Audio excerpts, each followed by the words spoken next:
नमस्कार। हिंदी ज्ञान गंगा परिवार में आपका हार्दिक स्वागत है। आज हमारा विषय है स्वर एवं व्यंजन में अंतर। आइए विषय पर चर्चा करते हैं। स्वर एवं व्यंजन में अंतर, क्या अंतर है? आइए इसको देखते हैं। स्वर जो ध्वनियां होती हैं वो स्वयं उच्चारित होती हैं। इनके उच्चारण में किसी अन्य वर्ण की सहायता नहीं लगती है। स्वर ध्वनियों के उच्चारण में किसी अन्य वर्ण की सहायता नहीं लगती है। ये ध्वनियां स्वतंत्र होती हैं। जितने भी स्वर वर्ण हैं सभी स्वतंत्र होते हैं। क्यों? क्योंकि इनका उच्चारण स्वतंत्र होता है, किसी अन्य ध्वनियों की सहायता नहीं लगती है। आगे बढ़ते हैं। व्यंजन वर्णों को सदैव स्वर वर्णों की सहायता लगती है। कब? जब इन्हें उच्चारित किया जाता है। तो व्यंजन वर्णों को उच्चारण में स्वर वर्णों की सहायता लगती है। इसका मतलब यह है कि जितने भी व्यंजन वर्ण हैं सभी स्वरों पर आश्रित होते हैं। अगला जो बिंदु है वो क्या है, देखते हैं। स्वर जो वर्ण है इनके उच्चारण में वायु प्रवाह कहीं अवरुद्ध नहीं होता है। स्वर वर्णों का उच्चारण बड़ी ही सहजता से, आसानी से किया जा सकता है। इनके उच्चारण में कहीं पर भी रुकावट या बाधा नहीं होती है। इसके ठीक विपरीत जितने भी व्यंजन वर्ण हैं इनके उच्चारण में पूर्ण या अपूर्ण किसी न किसी रूप में अवरोध रहता ही है, रुकावट आती ही है, बाधा रहती ही है। आगे बढ़ते हैं। तीसरा जो बिंदु है, देखिए, स्वर वर्णों का उच्चारण देर तक किया जा सकता है। अ, आ, ह्स्व ई, दीर्घ ई, ह्स्व उ, दीर्घ उ। बहुत ही देर तक आप इनका उच्चारण कर सकते हैं और बड़ी ही आसानी से, आप थकेंगे नहीं। लेकिन ठीक इसके विपरीत व्यंजन वर्णों का जब भी आप उच्चारण करेंगे तो देर तक आप नहीं कर पाएंगे। च, च, आपको कठिनाई का एहसास होगा। छ, छ, तो उच्चारण देर तक नहीं किया जा सकता है। किनका उच्चारण देर तक नहीं किया जा सकता है? व्यंजन वर्णों का उच्चारण देर तक नहीं किया जा सकता है। अब आगे बढ़ते हैं। सभी स्वर अक्षरिक होते हैं। जितने भी स्वर हैं सभी अक्षर हैं। क्यों?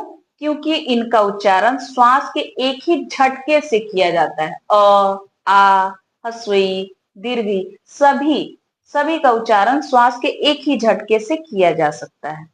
इसके ठीक विपरीत जितने भी व्यंजन हैं सभी व्यंजन अनाक्षरिक होते हैं। जब ये स्वर के साथ मिलते हैं, व्यंजन वर्ण जब स्वर के साथ मिलते हैं तब ये अक्षर कहलाते हैं। लेकिन हल चिन्ह के साथ जब भी हम व्यंजन को लिखेंगे, हल चिन्ह के साथ मतलब आधा जब हम व्यंजन को दर्शाएंगे तब हल चिन्ह का प्रयोग करेंगे। तो मान लीजिए क के नीचे हल रेखा को लगाते हैं या ख के नीचे, तो ये व्यंजन वर्ण कहलाएंगे।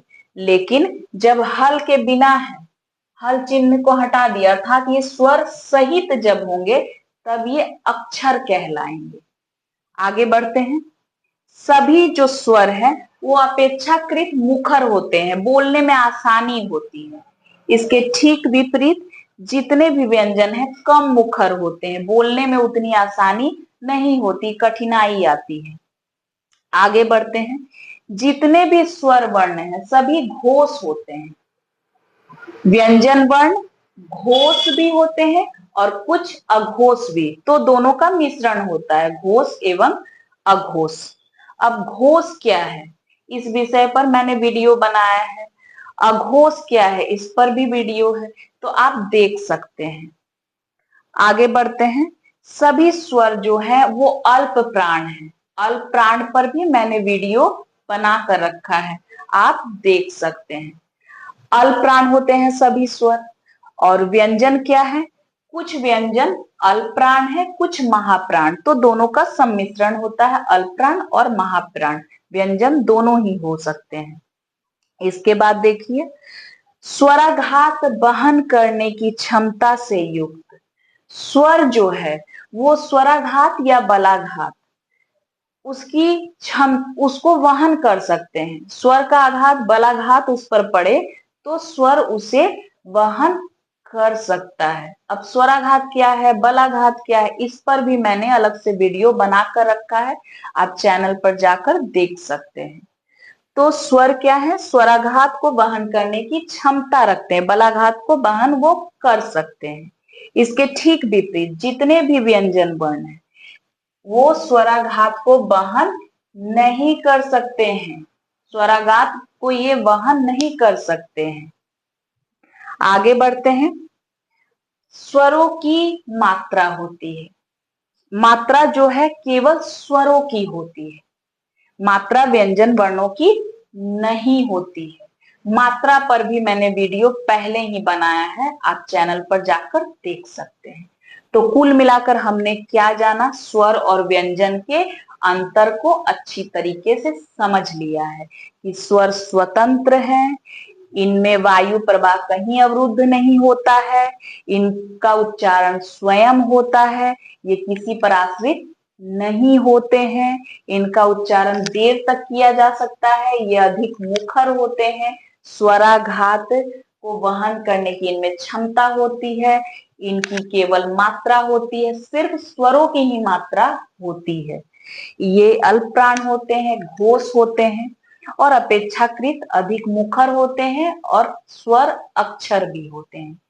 तो कुल मिलाकर स्वर की विशेषता भी हमने जान ली, साथ ही साथ अंतर को भी समझ लिया। इसके ठीक विपरीत व्यंजन का क्या है, ये स्वरों की सहायता इन्हें लगती है, स्वरों पर आश्रित होते हैं, इनका उच्चारण जो है पूर्ण या अपूर्ण अवरोध उसमें रहता ही है, इनका उच्चारण देर तक नहीं किया जा सकता है व्यंजन वर्णों का। साथ ही साथ ये अनाक्षरिक होते हैं, जब स्वर के साथ होते तब ये अक्षर कहलाएंगे, कम मुखर होते हैं, स्वराघात को सहन नहीं कर सकते हैं, घोष एवं अघोष दोनों प्रकार के हो सकते हैं, अल्पप्राण और महाप्राण दोनों प्रकार के व्यंजन हो सकते हैं और इनकी अपनी मात्रा नहीं होती है। तो व्यंजन की विशेषता, स्वर की विशेषता और दोनों में अंतर आज की कक्षा में हमने जान लिया है। उम्मीद है आज की कक्षा आपको अच्छे से समझ में आई होगी। अगर आपको कहीं पर भी कोई दुविधा और संशय हो, आप हमें कमेंट बॉक्स पर अवश्य लिखें। धन्यवाद।